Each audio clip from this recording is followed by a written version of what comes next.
What's up, guys? Today I'm going to show you 4 of the best decks right now to play on the ladder that utilize new cards from the Heroes of StarCraft mini set. We're going to get straight into it. These are 4 tried and true decks that I used on my way to Legend. One that had a 71% win rate and another one that was like 80%, and it's not what you think it is. So I don't want to take up more of your time. Let's get right into these 4 decks right now. All right, guys, we're going to talk about 4 decks today: Mage, Rogue, Warlock, and Death Knight. These are the only classes that I've got experience with playing in the course of the mini set. Death Knight is pretty standard, and I'm sure you've seen a lot of it. Rogue, maybe you've seen a little, but you've definitely haven't seen a lot of Warlock, and you've definitely not seen this Mage list. So I primarily played the Mage list and Warlock lists to get to rank 2, and I played Rogue from rank 2 to Legend, and I ended up 15-3 with the Rogue list. I don't know what I was tracking on the Warlock list, and I did very well with the Mage list. So we're going to go through each of those. Let's talk about the Mage list first. This Mage list revolves around Artanis and Colossus. These are the new Protoss win conditions for Mage, right? Basically, as every time you play a Protoss spell, not a Protoss card, but a spell, then your Colossus deals 1 more damage. So actually 2 damage, right? Because he does his damage twice. So ideally, in a crazy scenario, you can do something like 16 damage twice, which is 32 damage. This is also, by the way, one of the achievements in the game. And I built the list solely to complete the achievement, but I did very well with this. I'll talk to you a little bit about why I think this is better than other Protoss lists. Most Protoss lists go all in on the Colossus play. You're trying to build up the Colossus as big as you can, or bounce it back with something like Saloon Brewmaster. This list does not do that. This list does have every card that would benefit the Colossus, but it runs the other shell of the Arcwind Pilot, Ingenious Artificer, Exarch Kataru. This is my list right here. I think it runs absolutely superb. Cards you want to keep against Death Knight or aggressive strategies. You want to keep Seabreeze Chalice. You want to keep Troubled Mechanic. You want to keep Glyph.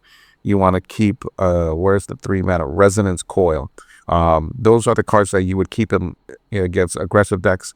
Against all other decks, you would probably drop Seabreeze Chalice and instead try to take Photon Cannon or Infinitize the Maxitude. This is like the one Mage deck where Infinitize is incredible. Now, the idea here is, if you look at all the Protoss spells, there are only 10, right? You have 2 Proton Cannon, you have 2 Shield Battery, you have 2 Resonance Coils, plus you have the 2 spells that Resonance Coil gives you. So that's 8, and then you have Chrono Boost. You have no other ways to build spells for Colossus except from spell generation. So that's where cards like Primordial Glyph, Infinitize the Maxitude, Rewind, and Tide Pools really come into play, because these generate you more like value in hand, and usually the pretty cheap options. My list also runs Marooned Archmage, which has been fantastic. A fantastic card in this archetype. And like I said, most lists are waiting to get to this late turn 10 where you've drawn like up to like 7 or 6 cards left in your deck, and hopefully your Colossus is big enough to like OTK the opponent. My list doesn't do that. My list goes for the Ingenious Artificer play in some games, into Arcwind Pilot, into a bunch of spells to get my opponent down to under 20, right? Because you throw out like 5 or 6 Arcwind Pilots on the board, then you hit them, bring them down to about 20, and then you finish them off with a Colossus that is dealing 10 damage twice, right? So it's typically how this deck worked for me. It was stellar. It did good in many matchups. A lot of slow matchups can't really handle what this deck can do, but some of the aggressive matchups suck. For instance, Weapon Rogue. And like I said, if you just want to climb the ladder and you don't want to play new cards, play Weapon Rogue. Games are fast, games are easy. It's simple. but I don't like that style. So that's Mage. The next deck I want to talk about is Warlock, and I was playing the Warlock deck solely to complete the Warlock achievement, which was the consume 30 locations, right? Actually, it's not even consume 30 locations. It's destroy 30 locations with consume. So it's very, very particular. But surprisingly enough to me, this list got me all the way to rank 2 in like record time. So the way this works is basically you throw every location available to Warlock into the deck so that you can play out Seaside Giants early and also to take advantage of Ultralisk Cavern. So the locations here are Spawning Pool, Ultralisk Cavern, Forge of Wills, Horizon's Edge. All right, so you have these 4 locations, and the idea here is you really want to mulligan heavily for Spawning Pool, Ultralisk Cavern, and I would say maybe Forge of Wills. I would take Nidus Worm too. Against aggressive decks, I would still go for these certain cards. You don't really care what your opponent does. What you want to do is have a board where it's like turn 3 or 4, and you use Ultralisk Cavern the second turn, and then you use Consume to get rid of the final charge to get an 8/8, and then you use like Forge of Wills or where's that guy at? Summoner Dark Marrow to get a second 8/8. In some situations, if you wait a couple turns longer, a third 8/8, and that's pretty much game over, because your late game cards are like Symphony of Sins to clear the board, Bob the Bartender to freeze out your opponent's board and just find your lethal very quickly, and your end game is just good. Like you got Kerrigan, which is crazy value. Kerrigan is such an amazing hero. She is as good as we thought she was. Wheel of Death to kind of beat out a lot of the slower game plans. Sargeras for that inevitability. You got Seaside Giants, which costs 0. You'll see in the game play, this deck is really, really awesome. I don't even think that it's optimized, to be honest, this list. This is just a list that I was running, and it was crazy. Like Soul Searching, I don't even, honestly, maybe even getting rid of the entire Death Knight package, even though you lose 2 locations, might be okay, because I'm sure there's like a location. Oops, what did I do there? I'm sure there is a location generating opportunity somehow. Discover, right? Look at this. You could probably run Travel Agent or something. Maybe even just throw Busy Peon in there. Like you might not necessarily need to summon a copy of a friendly location. I mean, there are answers here. There are different cards to run that don't have to be the package of Horizon's Edge and Soul Searching and Summoner Dark Marrow. However, those cards were very, very good for the deck, and it is a fun, just innovative way to play the game. I didn't think it would be good, but it is surprisingly good. Give this a try, and if you really want to see this in action, I have quite a good amount of games with it. So I would be very open to doing a deck guide video on how to play this deck. Just let me know in the comments. So those are 2 decks, and 2 more decks that I'm talking about is this deck, which I used to hit Legend.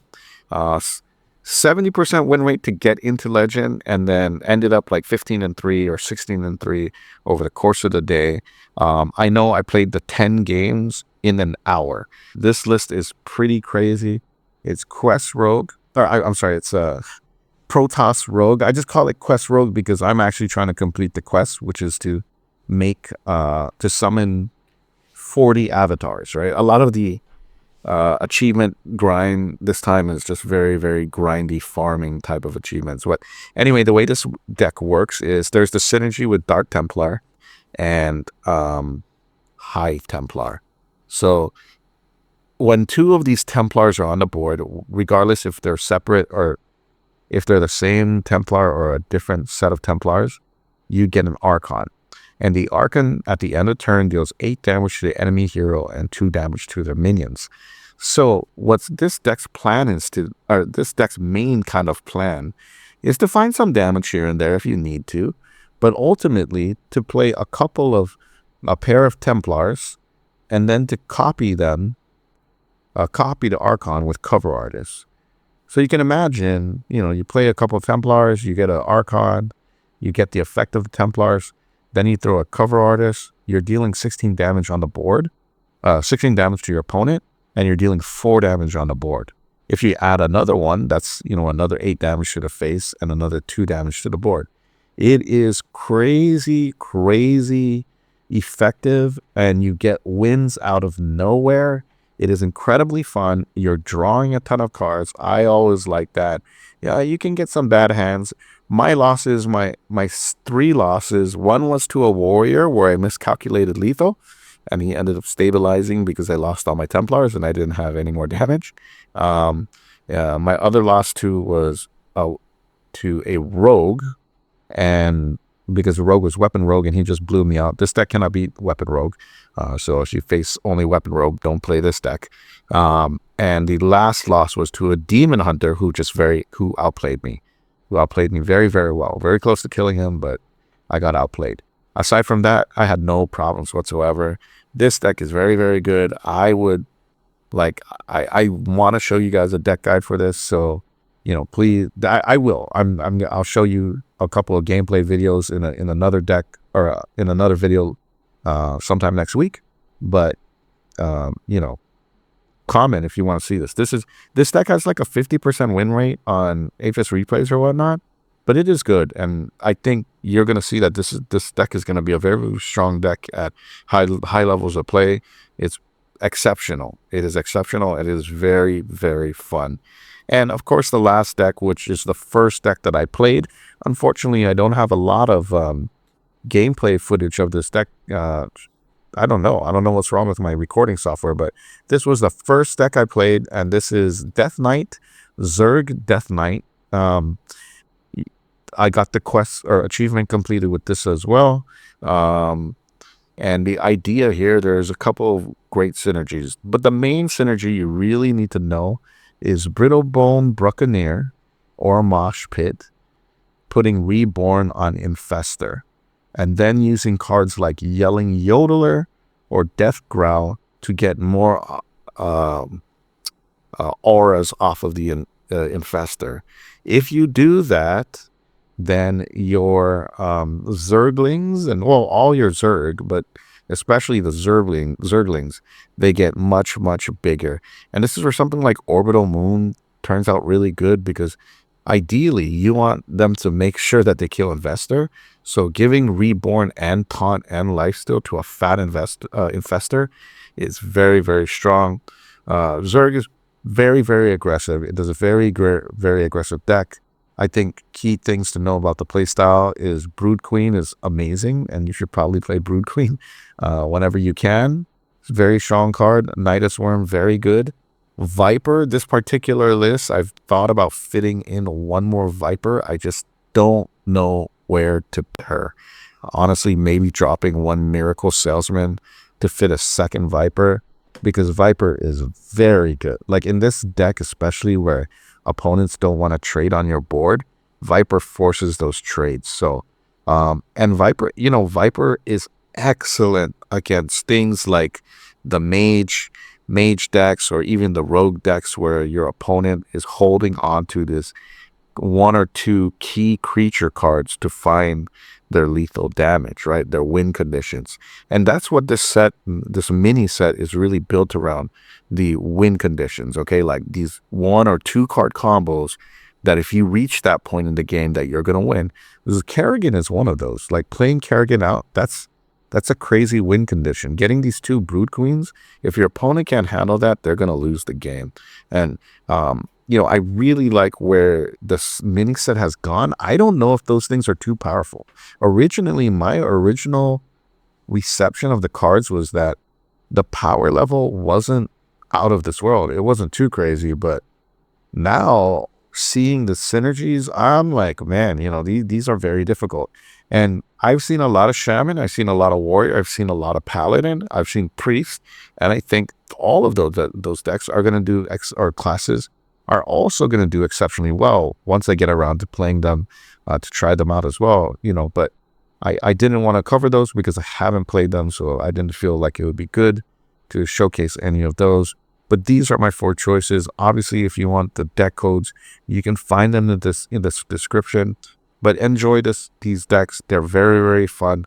Like I said, I'll be doing a deck guide, in-depth deck guide on the Warlock deck as well as the Rogue deck. I may do it for the Mage deck, but that's only if you guys want to see it.